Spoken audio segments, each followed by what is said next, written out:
আসসালামু আলাইকুম। আপনারা ভালো আছেন এবং সুস্থ আছেন।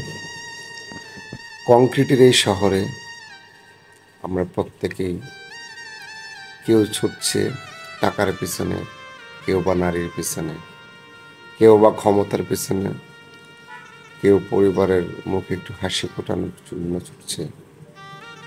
আবার কেউ বা এক মুঠো খাবারের জন্য ছুটছে মানুষের ধারে ধারে।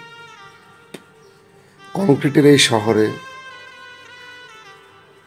মানুষ লক্ষ লক্ষ টাকা, হাজার হাজার টাকা ওড়ায় নাইট ক্লাবে, বোট ক্লাবে, জোয়ার আসরে, হয়তো বা মদের আসরে বা নষ্টপল্লীতে। কেউ বিলাসিতা খাবার ওরাই নষ্ট করে বুফেতে, আবারও কেউ বা এক মুঠো খাবারের জন্য ছুটছে মানুষের ধারে ধারে। আপনারা কি বলতে পারেন এই শহরে এক মুঠো ভাতের কত দাম? হয়তো আমাদের কাছে নাই, কিন্তু এই অসহায় দরিদ্র মানুষগুলো যারা পথশিশু, তাদের কাছে এক মুঠো ভাতের অনেক দাম। মানুষের দ্বারে দ্বারে ঘুরে বেড়ায় এক মুঠো খাবারের জন্য, এক মুঠো খাবার খেয়ে জীবন বাঁচানোর জন্য। কংক্রিটের এই শহরে সকলেই ব্যস্ত, প্রত্যেকের ব্যক্তিগত জীবন নিয়ে। কেউ কেউ কখনো আমরা ভাবি রাস্তার পাশে বা ফুটপাতে এমন অসহায় দরিদ্র মানুষগুলো এই এক মুঠো ভাতের তাদের কাছে কত দামি। আমি বলবো এই লোকটার কথা। যখন লাঞ্চ টাইম পার হয়ে যায়, সন্ধ্যার একটু মুহূর্তে আগ মুহূর্তে, আমি যখন রেস্টুরেন্টের সামনে দাঁড়িয়ে আছি, হঠাৎ এসে আমার কাছে কি জানি চাইলো, আমি বুঝতে পারিনি। আমার উত্তর না পেয়ে সে যখন চলে যাচ্ছে, হঠাৎ করে আমার মনে হলো কি জানি জিজ্ঞেস করেছে। আমি পিছন দিয়ে তাকিয়ে দেখলাম এই মানুষটি যখন হেঁটে যাচ্ছে, তখন হাঁটতে পারাটা তার জন্য অনেক কষ্ট হচ্ছে, মনে হচ্ছে এই যেন পড়ে যাবে। আমি ডাক দিয়ে তখন জিজ্ঞেস করলাম, চাচা দাঁড়ান, আপনি কি চাইলেন? আমি বুঝতে পারিনি। তখন বললো, বাবা আমি সারাদিন কিছু খাইনি, আমাকে 10টা টাকা দিবা। তখন আমি স্টাফদের জিজ্ঞেস করলাম দুপুরের কোনো খাবার আছে কিনা। তখন জিজ্ঞেস করলে আছে।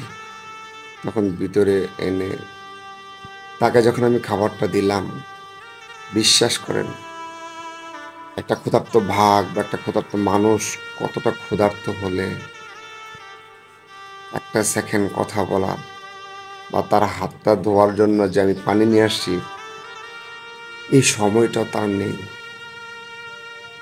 খুব দ্রুত এমনভাবে খাওয়া শুরু করলো। তখন আমি তার দিকে তাকিয়ে থেকে ভাবতেছি কি পরিমাণ ক্ষুধার্তের মানুষটা। আমার তখন খুব মনে পড়ছিল যে এই বৃদ্ধ মানুষগুলো অবশ্যই সন্তান আছে, এরা কারো না কারো বাবা। তখন আমি তাকে জিজ্ঞেস করলাম, বাবা আপনার কি ছেলে মেয়ে নেই? বললো ছেলে নাই, মেয়ে আছে। 2টা মেয়ে আছে, তাদেরকে বিয়ে দেওয়া হয়েছে, তারা জামাই বাড়ি থাকে। তখন খুব কষ্ট হলো যে এই পৃথিবীতে যাদের ছেলে নেই, তাদেরকে দেখার মতো কেউ নাই, তাদের কষ্ট কি, এমন ভাবে মৃত্যুর আগ পর্যন্ত থাকবে। আমি ওই সকল নারীদেরকে বা ছেলেদেরকে বলবো, যাদের ছেলে সন্তান নেই, যাদের মেয়ে সন্তান আছে,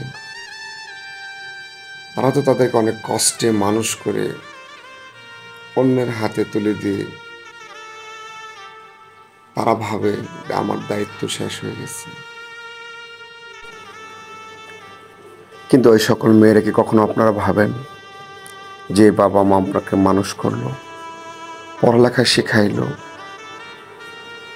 অন্যের হাতে তুলে দিয়ে আপনার জীবনটাকে সেভ করলো, সুন্দর করলো, বাবা মার দায়িত্ব পালন করলো? আপনি কি কখনো ভেবেছেন আপনার সেই বাবা মা কি খায়, কোথায় যায়, যখন তাদের বৃদ্ধ বয়সে উপার্জনের সক্ষমতা হারিয়ে ফেলে, তখন বার্ধক্যে চলে যায়, তখন কি আপনারা সে বাবা মার খবর রাখেন? যে সকল বাবা মার ছেলে নেই, শুধু মেয়ে সন্তান ছিল, তারা তাদের দায়িত্ব ছিল অন্যের হাতে তুলে দেওয়ার আগ পর্যন্ত তারা যেন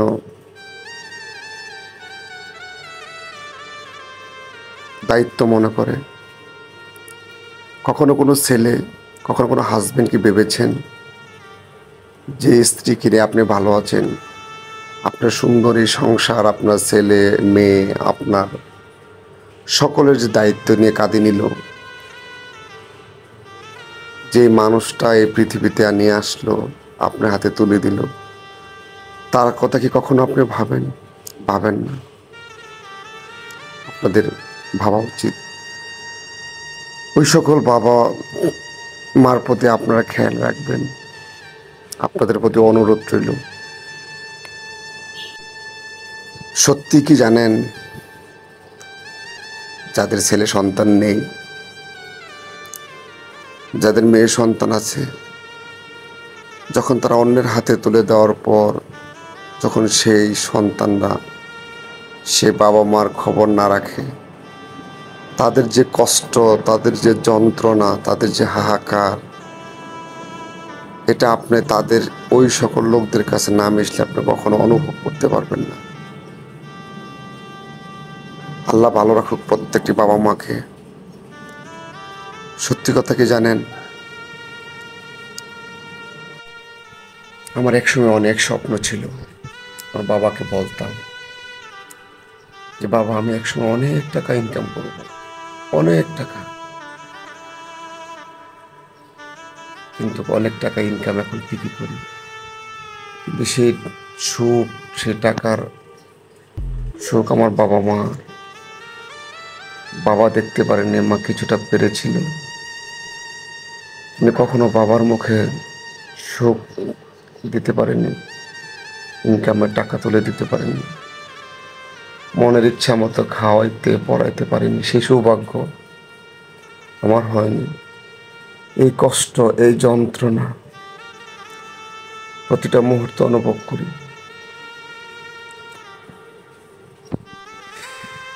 তাই যখন ওই অসহায় দরিদ্র বৃদ্ধ মানুষগুলো আমার কাছে আসে, তখন তাদের মুখে যখন একটু হাসি ফোটাই, যখন তাদের মুখে একটু হাসি দেখি, তখন তখন একটু ভালো লাগে, মনে একটু তৃপ্তি পাই, শান্তি পাই। বাবার বয়সে যখন বৃদ্ধ কোনো বাবা, বৃদ্ধ কোনো মা আমার কাছে আসে, আমি চেষ্টা করি তাদের মুখে একটু হাসি ফোটানোর জন্য। চাচা যখন খাওয়া দাওয়া শেষ করে চলে যাচ্ছে, তখন আমাকে বলতেছিল, বাবা, আমার বাড়ি কুমিল্লা, আমি কুমিল্লা চলে যাব, আমার শরীরটা খুব দুর্বল, আমার অনেক জন্ডিস, আমি তাকাইতে পারি না, আমি যদি একটু বাড়িতে যাওয়ার ব্যবস্থা হইতো, গাড়ি ভাড়ার টাকা হইতো, আমি চলে যাইতাম। তার কথা শুনে তাকে আমি আরো 100 টাকা তাকে দিয়ে বললাম যে চাচা, 100 টাকা নেন, আর কিছু টাকা যদি মিলে কুমিল্লা চলে যান। সত্যি এই আপনার এক মুঠো খাবার, এই 100 টাকা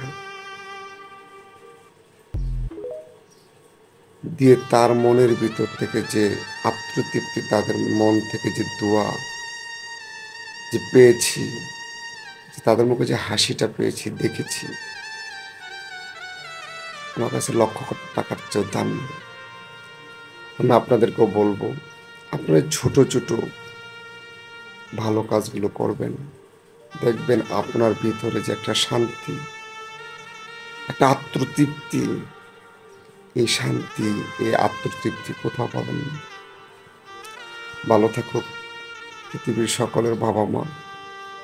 দোয়া করি আমাদের প্রত্যেকটা মানুষকে যেন বৃদ্ধ বয়সে এমনভাবে কারো কাছে গিয়ে হাত পাততে না হয়, কারো কাছে গিয়ে যেন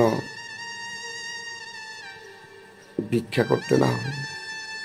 আল্লাহ তাআলা আমাদের সকলকে ভালো রাখুক, সুস্থ রাখুক।